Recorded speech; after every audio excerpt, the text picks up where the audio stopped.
Good day, everyone. You're once again welcome to another amazing session. I want to say a very good morning, good afternoon, and good evening from wherever you're joining us from. You're welcome once again to this amazing funding roundoff session by the team at Africa The Big Deal. It gives me great pleasure to be the moderator for today's session, and I can assure you that it promises to be a very enlightening one. I would love to say a very big welcome and happy new year. Welcome to the year 2024, and looking forward to hearing everything that the team definitely has to present to us as regards the 2003 startup funding round of reports. We have none other but the amazing Max and Maxime, who we're going to be introducing shortly. But I would love to make a very huge welcome to everyone. So if you're here and you're joining this live session, please make a comment in the comment section. Let us know where you're joining us from. I can see Muktesi. I can see John Hyun Lee. I can see Aris Fontaine. You're welcome.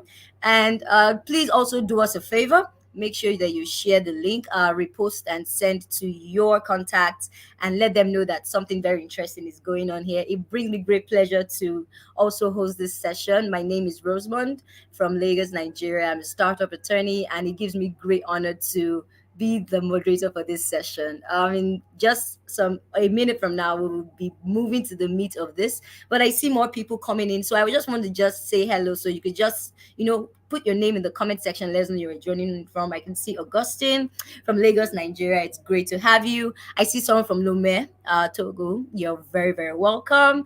And it gives me great joy to just be here. So we are 1 minute past 10. It's going to be very short, very insightful, very incisive. And I'm excited to see what the team at Africa The Big Deal has for us. Zachariah from Cape Town, and he's here on behalf of the entire Launch Africa Ventures team.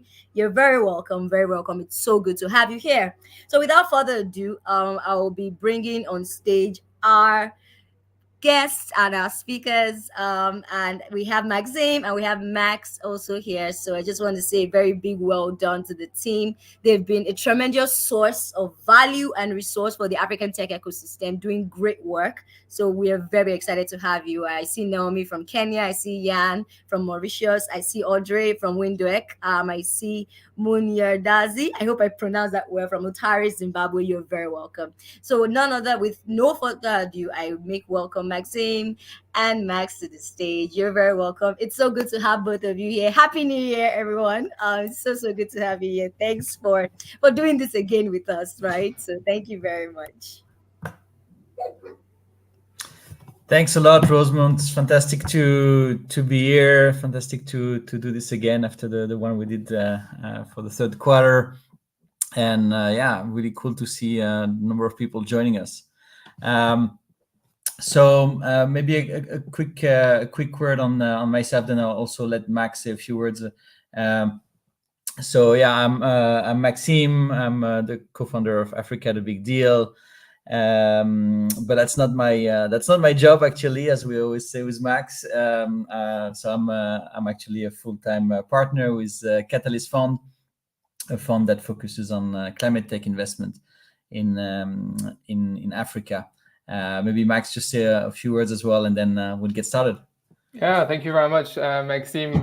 Hi, everyone. Good morning, good afternoon. So my name is Max Giacomelli, and co-founder of this little project with Maxime. And but as for Maxime, this is just something we do in the evenings and over the weekends. My full-time job is leading the team, the Mobile for Development team at GSMA, where we do a lot looking at technology and reducing inequalities in Africa and Asia. And as part of what we do, we've got an innovation fund through which we've provided grant funding to more than 100 organizations across Africa. So the two worlds are very close. Welcome, everyone. Great. Without further ado, we're going to get started. We'll try to keep this short and crisp. So yeah, you'll see there's quite a bit of content, quite a bit of data. But yeah, everything will be shared with you afterwards as well if you want to go deeper into it. So very quickly, what is Africa The Big Deal? It's first a database that we through which we track startup funding deals in the continent since 2019 that we update every month. I think at this point we are just over 3,000 deals in the database since 2019. all in a nice and ubiquitous Excel for everyone. So yeah, it's raw data with 30, I think 35 now fields for each deal. So yeah, tons of information on the founders of each startup, on the investors behind each deal, on the type of funding it is, on the sectors, description of companies, and so on. So take a look at it if you're both interested in startups raising funds and in the investors backing them. So yeah, all there for you. It's also, of course, a newsletter that for which we are using the data from the database. And it started as basically one graph, one paragraph every week, every 2 weeks, every month, depending on the trend, on the momentum we're seeing. And always looking at startup funding in the continent. So yeah, if you haven't subscribed yet, here's the link. Take a look, and hopefully you'll like it. Especially the design done by Max are quite amazing on making sometimes dry data a little bit more easy to digest. Cool. So yeah, let's get started with sharing a couple of data. So as here we're looking at the full year 2023, we thought we would also do a step back in time and look at what happened in the past 10 years in the ecosystem to remind ourselves about the journey. And it's been quite an incredible decade-long journey. Actually, if we look at where the funding was in 2013 and where it was last year, it's been a 400 times growth in the past decade, which is completely crazy. And even if we look at this year, so the next slide, we saw, of course, a slowdown in 2023, but still, if we compare on the last decade, so 2014 to 2023, the growth has still been 120 times. And there is clearly no other ecosystem worldwide where we have seen such growth in the past 10 years. Actually, talking about comparison, we recently posted this in the newsletter. We looked at data across regions. So for Africa, of course, the data comes from our database. For the other regions, we use other sources like CB Insights. What was interesting here, and here we're just looking at equity funding, so not debt, exits, M&A, and so on, are not part of it. So we're just looking at equity. And of course, we saw a drop in 2023, as I shared earlier, minus 57%, which is actually quite similar to what we have seen in LATAM, for instance. So we're not gonna lie, it's not been the best year for the ecosystem in terms of funding amount. However, in this trend, it's also important to always look at where we were and how things have evolved in the past couple of years. Because one could say it's been an outlier in terms of being a bad year, but we could also be an outlier in the previous years being quite crazy years as well, 2021 and 2022 especially. If we compare with 2020, actually the funding amount raised by startups in Africa has grown close to 80%. And this is the only region with Europe where we have seen growth between 2020 and 2023. And Africa has actually shown a lot more growth than Europe. Actually 76% compared to just 12% in the case of Europe. So again, yes, when we don't want to hide the facts, 2023 has been a slower year. However, when put back in the context of the journey of the ecosystem, the trajectory remains quite encouraging, and it's been definitely a good couple of years overall. The past decade, and especially in the past 4 or 5 years. Now, one thing I also wanted to add to this is when doing these stats, we also looked at comparing Africa with India, because the population is a bit similar, and I remember doing the same analysis of comparing startup funding in Africa and India back in 2014 or 2015 or so. And back then, of course, the multiplier was huge. I mean, I think it was 15 times, something like this, 15 times more funding in India than in Africa. Actually, now, if we look at last year, startups in India have raised just above 7 billion. Africa was at around 3. So the multiplier has actually shrunk to just 2 to 3. I mean, 2 to 4, depending on what we're counting exactly, but still a massive reduction. So that's also quite encouraging and a testimony of the growth level that we have seen in the past decade. There's a lot of numbers being shared on what was the total amount of funding in 2023. The good thing with our database is that you can cut it the way you want, and you can remove or add whatever types of funding you want to come up with your analysis.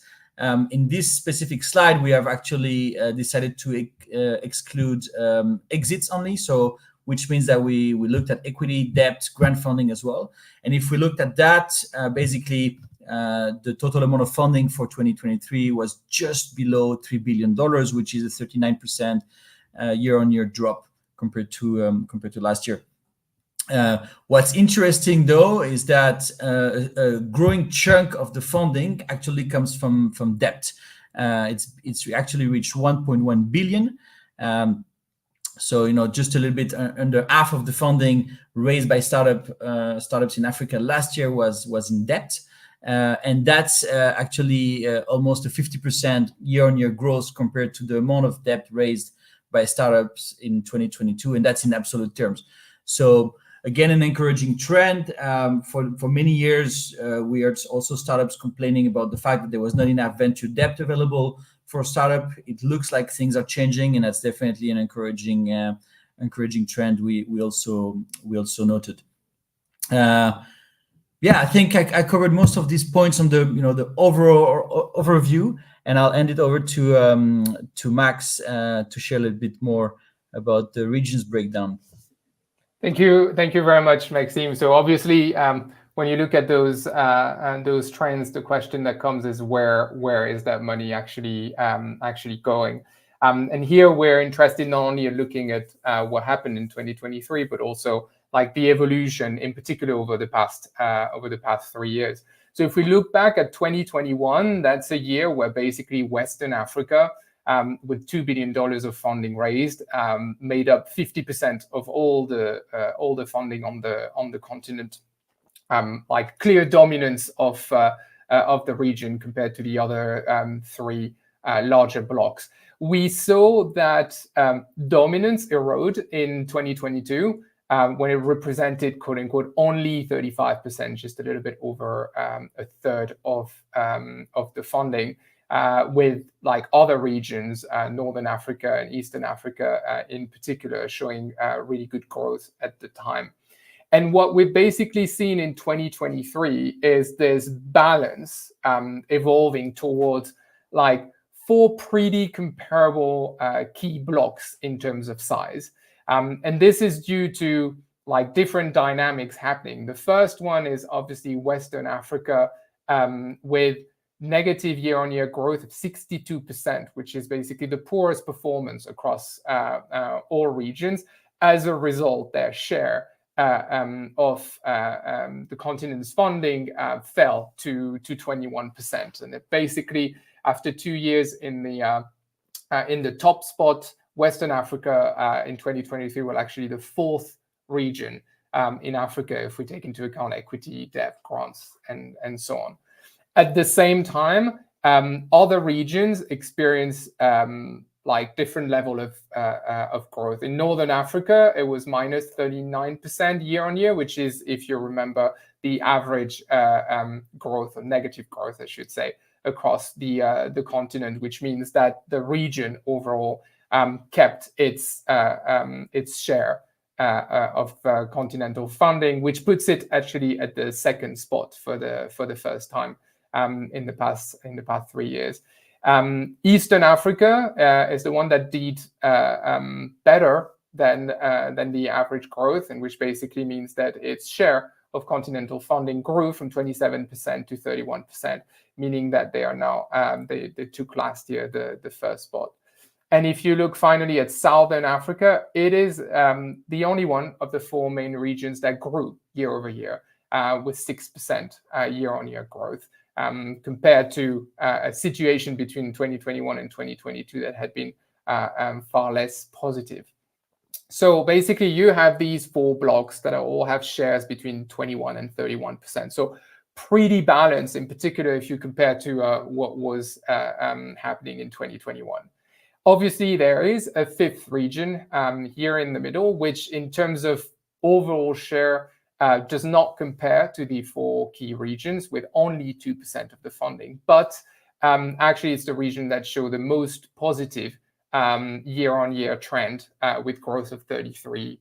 So much smaller numbers overall, with just under $70 million raised when you look at the other regions that are in the $600 up to $900 million raised, but a positive trend in Central Africa that it's worth noting. So the question here is obviously like, if we zoom in terms of country, what does it mean? And what most of you will know is that what we call usually the big four, which is Nigeria, Egypt, Kenya, and South Africa, make up most of the funding in Africa, and obviously most of the funding in their respective regions. So you can see that in 2021 and in 2022, the darker color is just the main country in the region, and the lighter color is the rest of the region. And you should see usually it's just a rim for the rest of the region that represents between 1% sometimes up to like 20-25%. In the case of Western Africa, for instance. What we're seeing, and that's the trend that I want you to focus on here at the beginning, is in Nigeria. The share of Nigeria in Western Africa was 85% in 2021, fell to 77% in 2022, and down to 68% in 2023. There are two ways to look at it. One is Nigeria had a pretty poor performance year on year. You see that the amount of funding raised in Nigeria between 2022 and 2023 was divided by 3. But at the same time, it is also rebalancing in the region, which is probably at a regional level quite positive, because it means that you don't have one country attracting most of the regional funding, which, if you look at the other 3 key regions, is the case. In the 3 regions, Northern Africa, Eastern Africa, Southern Africa, you see the share of the leader in the region at over 90%. And you've seen for those 3 regions, this share has grown. It is obviously, as I said, maybe I'll put a caveat here, is it about equity, debt, and grants that we're focusing on here? We're not including exit. In some cases, and the most notable one is the case of Northern Africa, the share of Egypt would be much lower if we included those exits, in particular, thanks to the very large InstaDeep exit that happened in Tunisia at the beginning of the year. But comparing mostly equity, debt, and grant, because this is where we feel like the numbers are not skewed, you can see that in 2023, there was like Kenya, Egypt, and South Africa, there's no other way of saying it, like sucked the air out of their regions in terms of startup funding. I will show you now like a map just to show you what's happening elsewhere in the continent, but you see that those 4 countries compared to the others are really dominating the scene. There was actually no country in 2023 that raised more than $100 million in equity, debt, and grants in 2023. In 2022, you may remember the list was actually including quite a few names. Ghana was over 100 million, quite over $100 million. So was Senegal, Tunisia, Algeria, which is not even on the map this year. So there's been like a drop in most of the countries, not just the big 4. And actually have a second slide here that shows like little arrows. Sorry, they're probably a bit small on your screen, but the red one shows like a decrease year on year in terms of funding, and the green one an increase. And you see there's a prevalence of red arrows on the screen. Then obviously you need to take this with the with a grain of salt, because there's the amount of funding, but there's also like a very big difference if you take into account the number of deals that we're tracking. So for instance, Ghana has seen great decrease in terms of funding raised between 2022 and 2023, but it's like the country which could claim one day to become part of the Big Five, because it's a larger pool of deals compared to other countries that did very well in 2023, like Benin, for instance, but where basically 99% of those 71 million are just due to 2 deals in the country. So it's a little bit more volatile. And if those companies cannot like raise funding in 2024 again, that share and that performance might not be as good. So I'll stop here because I see the clock is moving, and I'm gonna hand over to you, Maxime, to look at like what sectors actually raised that funding. Yeah, thanks a lot, Max. So yeah, I've seen actually some questions on sectors in the chat, in the comments while you were speaking. So that's a good segue. So yeah, unsurprisingly, when it comes to sector, fintech remains the largest sector by far. Actually, just above $1 billion again this year. And although it's been significantly reducing, was actually a trend which started in 2021. I mean, until 2021, there was just in relative terms an increase of the fintech sector when it comes to startup funding in Africa. And since then, I mean, that was sort of like the peak, and since then it's actually been reducing in a month. So now it was just above $1 billion. The second sector when it comes to startup funding is actually energy, with just around $800 million. And actually, energy is the only sector, together with health tech, that has seen a year-on-year growth last year. All the other sectors have seen a decline. Now, what we are also seeing, I mean, just to go back to fintech, is that more and more fintech startups are actually seen in other sectors. What I mean here is that we're talking about embedded fintech. And for instance, you could have a startup labeled as agri-tech because that's their sort of like core service, but actually a significant chunk of their solution is to lend, for instance, to farmers. And so that's an embedded fintech. So where we're seeing maybe it's a little bit less fintech pure play, but more embedded fintech across. So that's also something that not necessarily appears on these numbers, but it is a trend that we have been seeing. Now you would wonder that there's one sector missing here from the map, and that's the climate tech sector. Actually, we have decided to look at climate as a sort of a secondary lens or a cross-sector lens, because we are actually seeing some startups in agriculture, some startups in energy, some startups in even fintech, transportation, and so on, that are actually climate tech. If you think, an electric vehicle startup, for instance, would be primarily labeled as transport and logistics solutions, but it's also climate tech in the sense that they're leveraging electric solution. So that's why we decided to basically add another filter for climate tech. And if you look at the database, you'll see that some fintech startups are also labeled as climate tech, and same for agriculture and so on. Now, if we look purely at climate tech with this background in mind, this area, I would say, is actually been growing significantly year on year over the past 5 years. And the sector has also seen a growth this year, despite the overall slowdown. Here, remember that we are only talking about equity, debt, and grants, so not exits. And actually, if we look at these figures, climate tech startups in Africa last year raised over $1 billion, which makes it sort of comparable with fintech, with the caveat in mind that some fintech are also labeled as climate tech.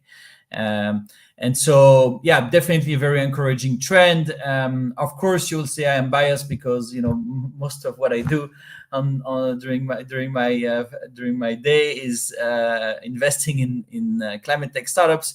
But we are, beyond this obvious bias, we are clearly seeing a momentum around this area. And here, actually, I'll wear my main hat for a minute as a partner in Catalyst Fund. We have actually released a report at the end of last year in December about investment in climate tech innovation in Africa. Of course, in collaboration with Africa, the big deal in terms of the data that we've been leveraging. So have a look at that if this is a space that's of interest to you. I think we've put the link here, and maybe Max is also sharing the link in the chat if you want to take a quick look. But yeah, definitely a momentum in climate tech, which is encouraging, and we definitely hope this will continue as some of these solutions are critically needed. This being said, and as Max said, we're running a bit after time today, but we're ending it over to you, Max, to now look at gender, actually.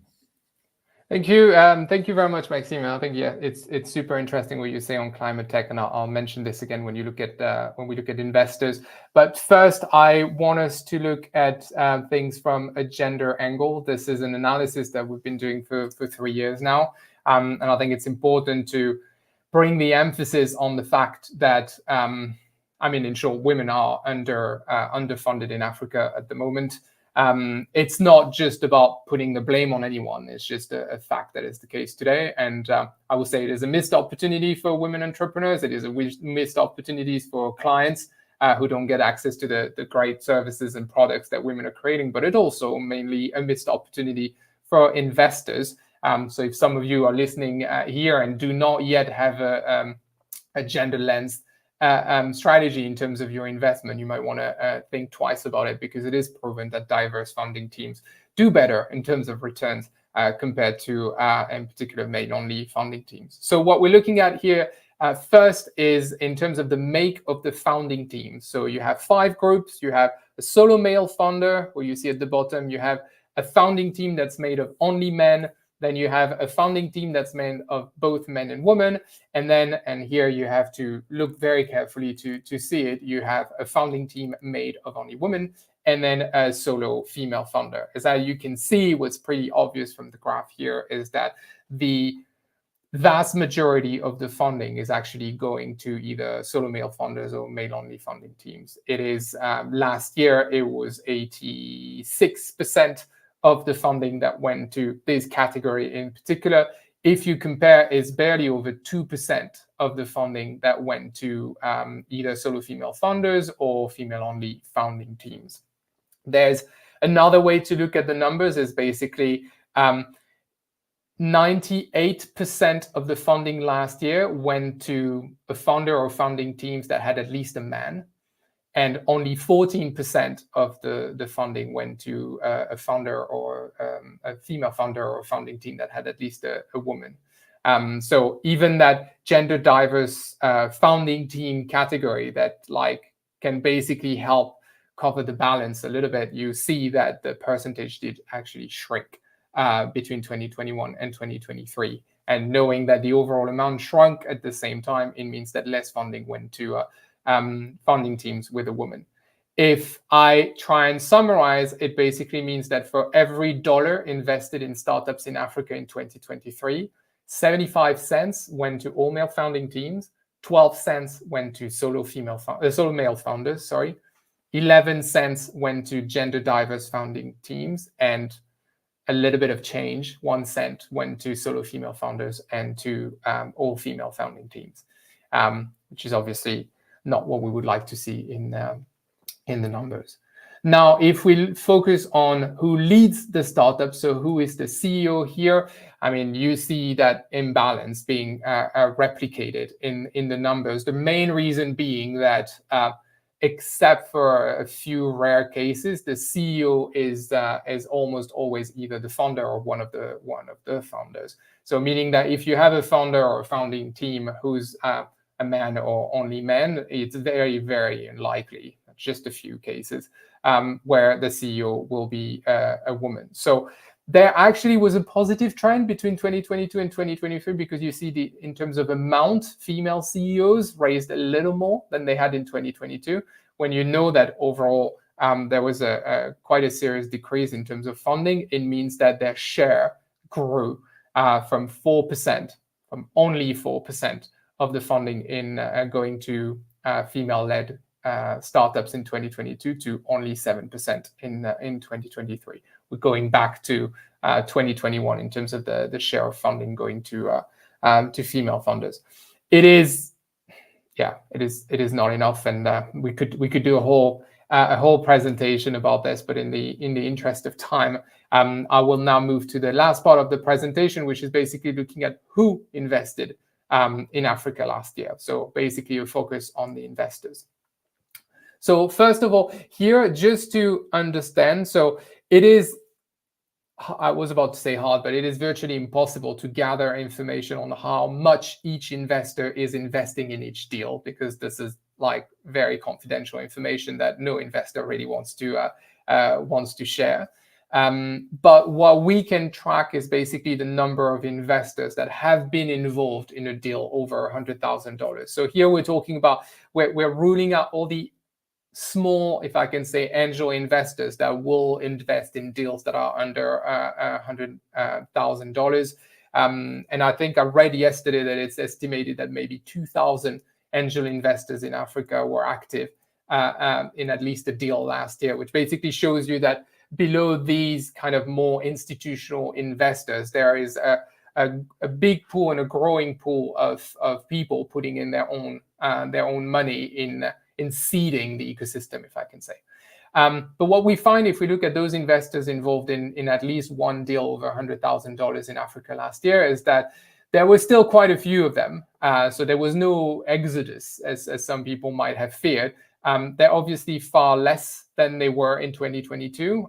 You see, we had over 1,000 in 2022 and found 619 in 2023. So it's lower than both 2022 and 2021.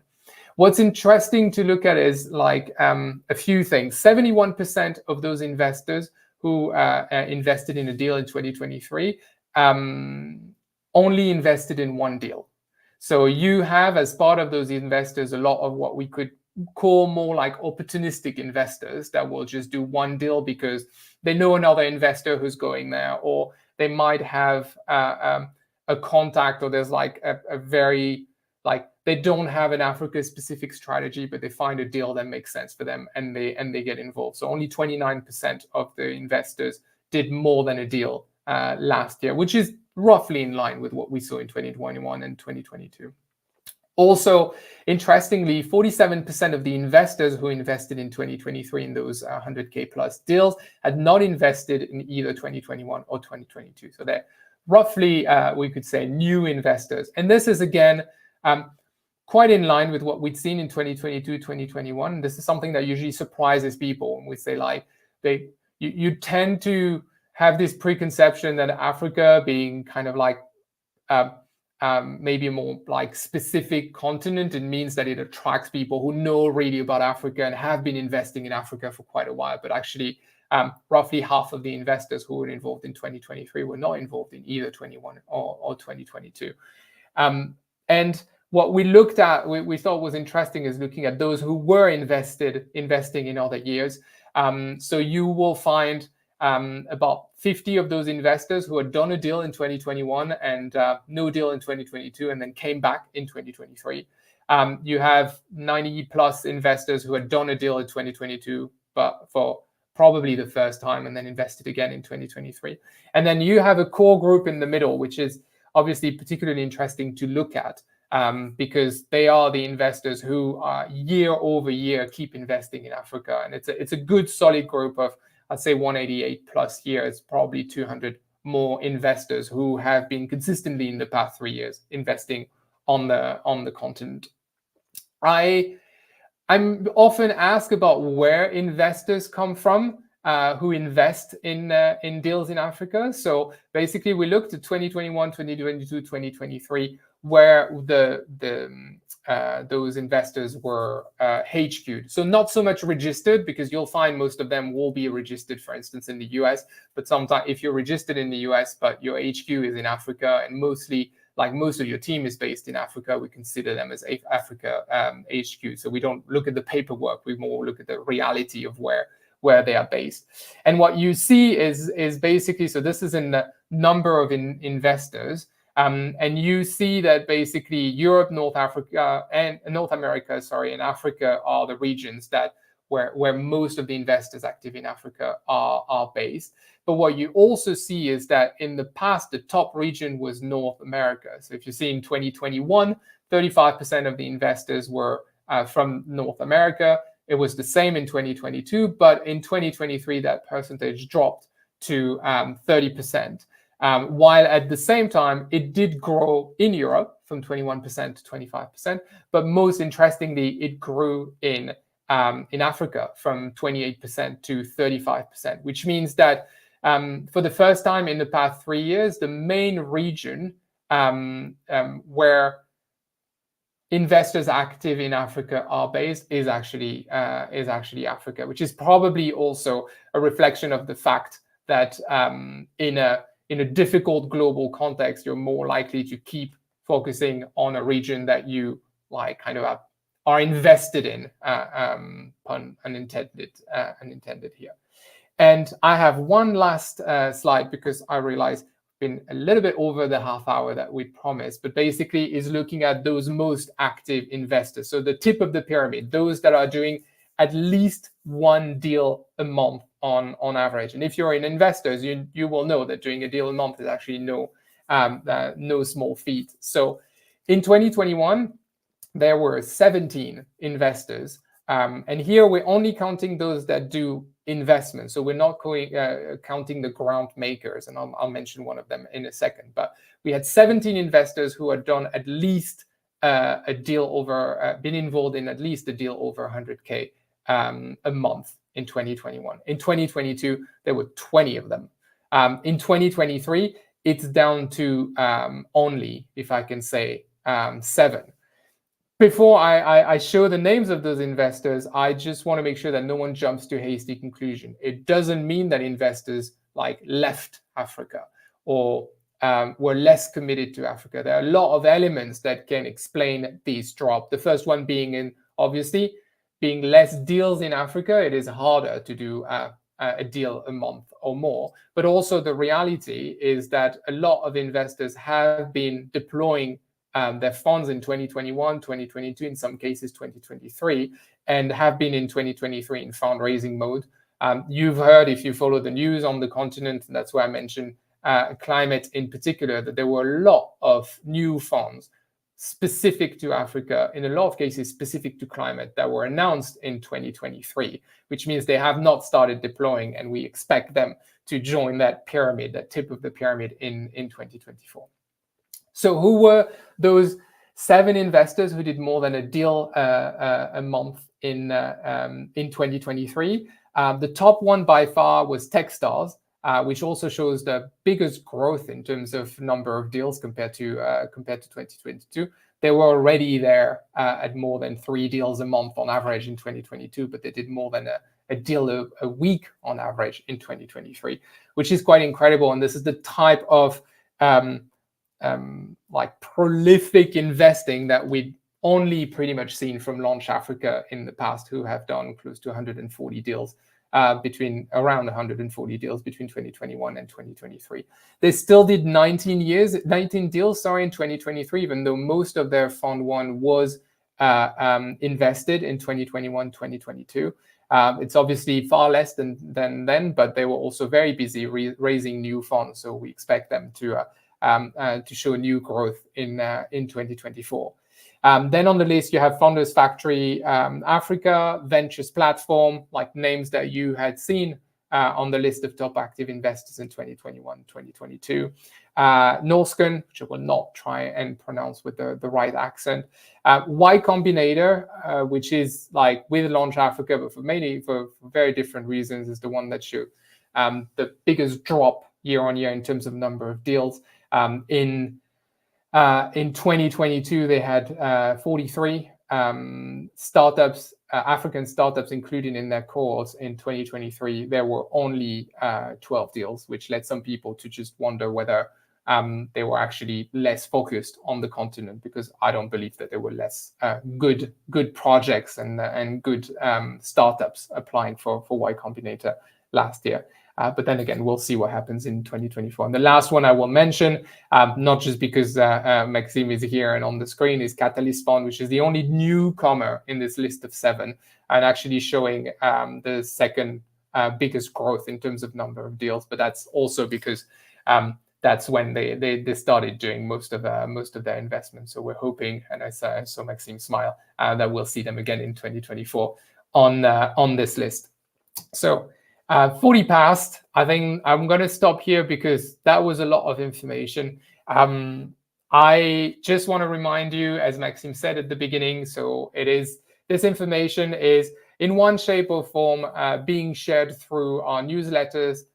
Some of it has been shared in the past couple of weeks. Some will be shared in the next few days. So on the right, you can get access to our newsletter, and I really encourage you to subscribe. We have over 9,000 subscribers at the moment, and 900,000 plus unique views. So help us get to a million in the next couple of months. That'd be very nice. And then on the left is for access to the database, where basically, as Maxime said, it is a paid product, but it has 30 plus fields on 3,000 plus deals in Africa, and it helps you cut the data, zoom into specific countries, and so on, which we believe, like a lot of you, whether you have your own fund, you're looking at raising your fund, you're looking at raising for your company, or also like sometimes you're an academic doing research on the continent, is very useful data. It is painful job that mostly falls on Maxime and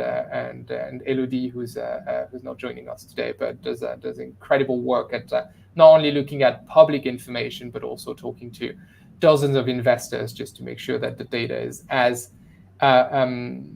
complete and as correct as possible. So I'm going to stop here. I'm going to thank Rosamond again for her support in organizing, doing the tech, and helping promote this work, and also for the great work that she's doing with the community in Nigeria in particular. Maxime, for being such a great partner on this, and all of you for joining today, or if you're listening to the content later, or if you're reading the newsletter or downloading the database. Anything you do to support our work and share our work is much welcome. So thank you very much, everyone. Have a good rest of the day, and we'll be talking to you soon. Thanks a lot. Thank you, everyone. Bye for now. Bye.